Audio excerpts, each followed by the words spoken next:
자, 이번 시간에는 가스터빈 엔진 시동 계통에 대해서 수업을 하도록 하겠습니다. 자, 계속되는 수업이니까 여러분들 잘 따라오시기 바라겠습니다. 자, 시동 계통은 왕복 엔진하고 약간 차이가 있죠. 우리 지난번에 한번 설명드렸듯이 왕복 엔진은 실린더 안에서 흡입, 압축, 폭발, 배기가 지속적으로 일어나기 때문에 한번 시동을 걸고 나면 계속해서 점화가 일어나게 됩니다.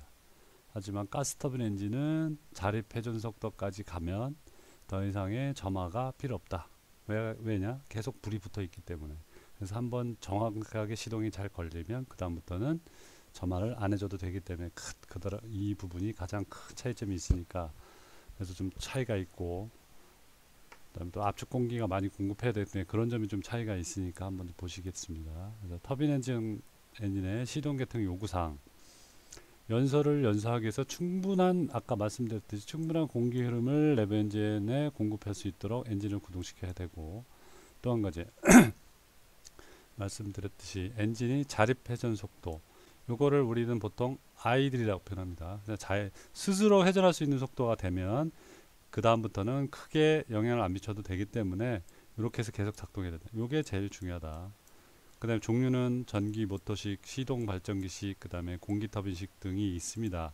이렇게 하나하나씩 알아보도록 하고 있고, 특히 이제 공기 터빈식 시동기는 일종의 엔진 압축기 중에 하나라고 보시면 되고, 일반적으로 고압 압축기와 감속 기어를 통해서 기계적으로 연결된 터빈의 압축기 공기가 통과함으로써 구동되는 그런 시동기다 라고 생각하시면 되겠어요. 자, 원리는 터빈 엔진의 시동은 메인 기어박스에 장착된 시동기에 의해서 압축기를 회전시킴으로써 이루어집니다. 우리 기어박스에 연결되어 있다. 그래서 연소가 시작된 후에는 엔진이 자립 회전 속도에 이를 때까지 압축기의 회전 속도가 증가하게 됩니다. 따라서 시동 장치는 마찰 저항이나 압축기 관상력을 수 있는 충분한 회전력이 있어야 되겠죠. 자, 그 다음에 그림과 같이 엔진이 자립 회전 속도에 도달하게 되면 다음 그림이 나옵니다. 점화가 중단되면서 일부 시동기는 시동이 완료된 후에 엔진으로부터 자동적으로 분리가 되게 되어 있습니다. 자, 그래프. 자, 오른쪽 그래프는 전형적인 터빈 엔진 시동 절차 똑같은 그래프인데, 우리 강의 교재 5-3페이지에 보면 5-1 그림입니다. 그 그림을 여기다 붙여놓은 거고, 요거를 여러분들 영어로 되어 있고 그래프가 잘 이해하기 어렵기 때문에 이렇게 한글로 제가 바꿔놓은 거를 구해서 올려놨습니다. 자, 보시면 왼쪽 아랫부분이 이제 시동이 걸리는 시기입니다. 자, 보시면 오른쪽 축은 시간, 이쪽은 RPM이죠. 기관 회전수. 그래서 자, 시작되면서 점점 엔진 RPM이 올라갑니다. 엔진 RPM이 쭉 올라가겠죠. 자, 올라가면서 어떻게 됩니다. 여기서 시동기 스위치를 온하고, 요 위치에서 빨간 점에서 점화 스위치를 온합니다. 여기 뭐라고 돼 있어요? 이그니션 온 돼 있죠. 이그니션 온 한 다음에 이제 연료 공급이 시작이 됩니다. 연료 공급이 시작되면 시간이 일정 시간이 지나면 여기에 불꽃이 발생되고, 불꽃이 발생되면 계속해서 회전을 하다가 쫙 자립 회전 속도까지 올라옵니다. 그러면 스스로 계속 돌죠. 그러면 자립 회전 속도까지 왔다라고 생각되면 그 다음부터는 점화 스위치는 어떻게 된다? 오프된다. 그 다음에 시동기가 자동적으로 좀 더 오프되고, 일정 속도 되면 아이들 RPM까지 올라왔다 싶으면 지가 딱 얘네들이 멈추고 딱 안정된 RPM을 유지하게 됩니다. 이렇게. 이때 온도는 이런 식으로 해서 0에서 있다가 불꽃이 발생된 시점부터 해서 쭉 올라가게 되습니다. 이렇게 올라가다가 EGT가 시간 지나면 따라 쭉 계속 올라갔다가 이 아이들 RPM이 되면 일정하게 RPM이 유지되잖아요. 여기서 마찬가지 온도도 살짝 내려오면서 안정되게 EGT가 유지됩니다. EGT가 어디예요? 뭐예요? Exhaust Gas Turbine Temperature잖아요. 그래서 배기구에 센서가 있어서 엔진 배기구의 온도를 측정해 주는 겁니다. 가스터빈 엔진은 이 부분이 중요하기 때문에, 자, 그래서 이 그래프들을 이해해 주시고, 자, 그러면 시동기의 종류들을 보면 전동기식 시동기를 먼저 보겠습니다. 일단 시동 목적으로 사용되고, 그래서 소형이나 APU 등에 주로 사용됩니다. 자, APU는 뭐예요? 엔진을 시동 거기를 위한 소형 엔진이다라고 생각하면 돼요. 그래서 옥실러리 보조 파워 유닛, 옥실러리 파워 유닛입니다. 또 엔진의 시동 걸기 위해서 외부에서 파워를 공급해주는 장치는 GPU라고 표현합니다. GPU 나중에 배우겠지만 2학기 때 배워요. 그라운드 파워 유닛입니다. 이게 지상에 지원 장비가 별도로 있는 겁니다. 요 APU는 항공기에 장착되어 있는 소형 엔진이다 라고 생각하시면 되겠어요. 자, 그래서 전동기식 시동기는 엔진이 자립 회전 속도까지 도달하게 되면 엔진으로부터 어떻게 된다? 아까 얘기했듯이 시동기가 분리시키는 클러치가 필요합니다. 그 다음에 회로도에서 스위치가 연결되면 시동 제어 계전기가 연결되면서 동력은 시동기로 공급되게 됩니다.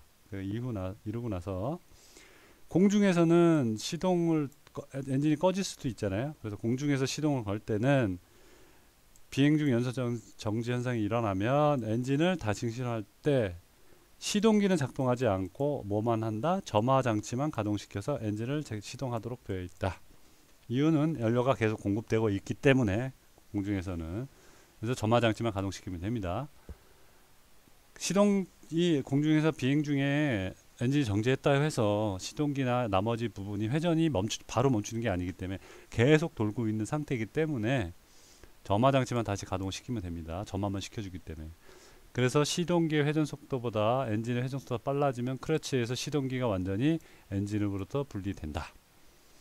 그 다음에 처음에 시동하러서 30초 이내 시동이 걸려야 되고 만약에 실패했다 그러면 10분간 냉각 시간이 필요합니다. 왜냐하면 과열되기 때문에. 그래서 10분간 쉬었다가 다시 시동을 거도록 되어 있습니다. 그 다음 시동 발전기식입니다. 이거는 자연 회전 속도 이상에서는 뭘 역할한다? 발전기, 제네레이터 역할을 합니다. 그래서 항공기에서 무게를 감소시킬 목적으로 사용된다. 그래서 항공기에 일반적으로 제네레이터를 별도로 장착을 하는데 기어박스에 연결돼서 엔진 구동 축 회전 속도를 이용해서, 근데 이렇게 시동기랑 같이 연결되어 있으면 별도로 장착 안 해도 되기 때문에 무게를 감소시킬 수 있습니다. 그래서 스플라인 축과 엔진에 연결되어 있어서 엔진을 시동할 때 시동기 역할을 해주고 엔진이 자립 회전 속도에서 도달된 이후에는 발전기 기능을 하게 됩니다. 그래서 축이 분리되지 않고 계속적으로 구동이 됩니다. 그래서 시동 발전기는 시동기와 발전기 두 기능을 모두 하기 때문에 경제적으로 유리하면서 시동 곁의 전체 무게는 줄일 수 있고 보다 적은 부품을 장착할 수 있기 때문에 무게를 감소시킬 수 있다. 크게 어려운 거 없죠? 자, 이게 시동 발전기 사진입니다. 점화장치 이그나이트를 통해서 점화를 시켜주는 시동기를 역할을 하면 계속 회전을 통해서 자동 계산되면서 과속되지 않도록 유지해 준 다음에 이쪽에 저장이 되는, 외부 전에서 이쪽에 저장이 되는 전동기 통해서 그런 시동. 그 다음 공기 터빈 시동 계통. 항공기의 무게를 감소시키기 위해 설치된 공기 시동기로서, 자, 같은 크기의 회전력을 가진 전기식 시동기에 비해서 무게가 좀 가볍고, 그 다음에 대형 엔진이 많이 사용됩니다. 그나마 많은 양의 고압 공기가 필요하다는 결점도 있습니다. 왜냐하면 대형 항공에 쓰니까 대형 항공 엔진 무겁잖아요. 곧 가동시키려면 많은 양의 공기가 필요합니다. 그래서 어떻게 하냐? 이런 결점을 보완하기 위해서 시동기는 외부 GTC라고 합니다. 아까는 GPU라고 했고 GTG도 있고 전원을 공급하는 GTG고, 요거는 그라운드 터빈, 가스 터빈 컴프레셔입니다. 그러니까 뭐냐? 압축 공기를 지원해 주는 외부 장비입니다. 압축 공기를 공급받으면 시동기 내부에 있는 터빈 로터를 고속으로 회전시켜서, 또한 너무 고속으로 회전되면 안 되기 때문에 감속기를 거쳐서 필요한 토크까지 회전시킨 다음에 시동계 구동축을 통해 엔진의 기어박스를 회전시켜서 압축기를 회전시키는 일종의 공기 모터라고 생각하시면 되겠습니다. 외부에서 압축 공기를 공급받아서 시동 건다. 그래서 공기 시동 모터기입니다. 자, 잠깐 나갔다 왔는데, 이게 여러분들 강의 교재 5-9페이지에 보면 나와 있습니다. 영어로 되어 있는데 제가 한글 사진을 구했습니다. 그래서 보시면 공기 터빈 시동 계통으로서 공기 흡입구가 이쪽으로 공기 들어가면 여기 보이듯이 이 터빈을 회전시켜서, 터빈을 부딪혀서 회전시키고 뒤로 빠지면 이 축과 어디라 연결되어 있다? 엔진 내부 축과 연결되어 있어서 얘가 회전시키면서 이 감속 기어를 통해서 엔진이 점점 회전되는, 엔진 축 회전 속보다는 여기 빠르겠죠. 그래서 감속시켜줘서 엔진 드라이브 축에 연결되면서 엔진 시동을 걸어주는 그런 역할을 해준다 라고 생각하시면 되겠어요. 자, 그 다음에 다음은 가스터빈 시동기입니다. 가스 터빈식은 말 그대로 별도로 우리 APU 같은 거 얘기하는 겁니다. 그래서 별도의 하나의 완전한 가스 터빈 기관으로서 생각하면 되겠어요. 그래서 엔진은 시동 걸기 위한 소형 엔진이다 이렇게 생각하면 되겠고, 그래서 자체 전기 시동기가 있고 조종사 혼자서 시동 제어도 가능합니다. 왜냐하면 공중에서도 AP를 껐다 켰다 할 수 있거든요. 켜서 시동을 다시 걸 수 있기 때문에 고출력에 비해서 경량이와 공회전 시간은 아주 깁니다. 그래서 값이 비싸고 구조가 아주 복잡합니다. 왜냐하면 소형 엔진이 하나 더 있는 거니까. 그렇죠? 그 다음에 공기 충돌식 시동기는 공기를 충돌을 시켜서 시동 걸기 때문에 아주 간단한 시동기고, 구조가 간단하고 경량이면 소형에 적합하고 대형에는 좀 복잡합니다. 많은 공기가 필요하기 때문에 대형에는. 이렇게 해서 시동 계통을 말씀드리고, 다음에 참고사항으로 더 중요한 내용이기 때문에 하나 더 말씀드립니다. 엔진의 시운전. 자, 엔진의 작동 시 안전 및 유의사항을 보면, 이거 수업 시간에 우리가 별도로 좀 알려드려야 되는데, 하자드 에어리라는 곳이 있습니다. 왜냐하면 위험 구간이에요. 그래서 엔진 작동 시 전방 또는 엔진 앞에 또는 후방에 위험지역을 선정해서 사람이나 물체를 충분한 거리부터 격리시켜야 됩니다. 그래서 그림 마지막 페이지에 그림이 있는데, A 부분은 이륙 출력, 그 다음에 B 사진은 아이들 출력 시 위험구역을 나타내 줍니다. 그래서 배기가스가 더 그만큼 더 멀겠죠. 이륙 출력은 뒤로 빠지니까.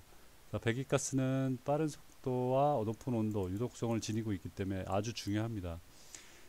제가 그 영상을 구하려다 못 구했는데, 한 2, 3년 전에 인디아 항공에서 엔진 시동 걸고 정비사가 잘못해서 조종사도 잘못했고 그 앞을 지나가다가 엔진으로 빨리 들어간 그런 사례도 있었습니다. 정말 위험합니다. 작동 중인 엔진은 팬이나 노즐에서는 배기가스가 빠르게 배출되면서 먼지, 모래, 돌 이런 것들이 날리게 됩니다. 그래서 인명피해나 다른 항공에 영향을 주지 않도록 인가된 장소에서 주기해야 됩니다. 또한 거리, 시동을 걸었을 때는 앞 항공기와 뒤 항공기가 지상 활주할 때, 택시라 그러죠. 지상할 때 일정 거리를 띄워줘야 됩니다. 그게 기준치가 다 나와 있습니다. 군용에서는 이거를 국지 절차라고 표현하는데, 지상에서 뿐만 아니라 항공에서도 일정 거리가 유지되도록 거리를 되어 있습니다. 그래서 출력 레버 작동할 때는 엔진 시동에는 아이들 속도에서 최소한 몇 분 이상? 5분 이상. 엔진 출력을 변경할 때는 출력 레버를 천천히 움직임으로써 가스 통로를 손상 방지할 수 있도록 해야 되고, 최대 출력을 내기 위해서는 엔진을 가속한 후에는 엔진 냉각 운전을 위해서 아이들 출력으로 가속했을 때 적어도 1분 이상 유지시켜야 되고, 급가속을 위해서는 10분 이상 아이들 출력에서 작동을 시켜줘야 됩니다. 또한 이제 엔진 소음이 되게 크잖아요. 민항기는 그나마 좀 덜한데 전투기 같은 경우는 소음기가 별도로 없기 때문에 무지하게 큽니다. 옆에서 들으면 귀를 안 막아서는 안 돼요. 그래서 소음이 노출되지 않도록 일시적으로 영구적으로 청력 손상을 하기 위해서 귀마개, 이어 플러그, 이어 프로텍터 이런 것들을 장착을 해야 됩니다. 자, 보시면 여기 이제 엔진 작동 시 위험 지역이 나와 있습니다. 여기는 A는 이륙이고 B는 아이들 출력식입니다. 자, 이륙 시 747 항공기를 경우를 했을 때 엔진 하나당 이쪽 반경 3.3m 앞으로 지나가면 안 됩니다. 그래서 요 앞으로 이렇게 지나가면 안 되고, 그래서 정말 필요할 때는 이렇게 해서 지나가고 이렇게 해서 나오는 경우 있고, 뒤쪽은 절대 안 됩니다. 몇 미터예요? 475m. 엄청나죠? 이륙할 때는 이 뒤로 475m 뭐가 물건이 있으면 안 됩니다. 장비, 사람, 건물 마찬가지. 그래서 테스트할 때는 항상 방향도, 바람 방향도 고려해서 테스트를 해야 되고, 시동 걸어서. 그 다음에 아이들 출력은 49m, 좀 적죠. 그 다음에 반경도, 오히려 반경은 더 넓습니다. 왜? 아이들일 때는 더 많이 빨려 들어가기 때문에. 그래서, 그리고 위험하지만 알아야 되기 때문에 더 반경을 키웁니다. 그래서 이렇게 반경이 위험 구역이 있다라고 생각하시면 되겠어요. 자, 여기까지 해서 시동 개통하고 시동 엔진 시운전 시 안전 유의사항을 배웠습니다.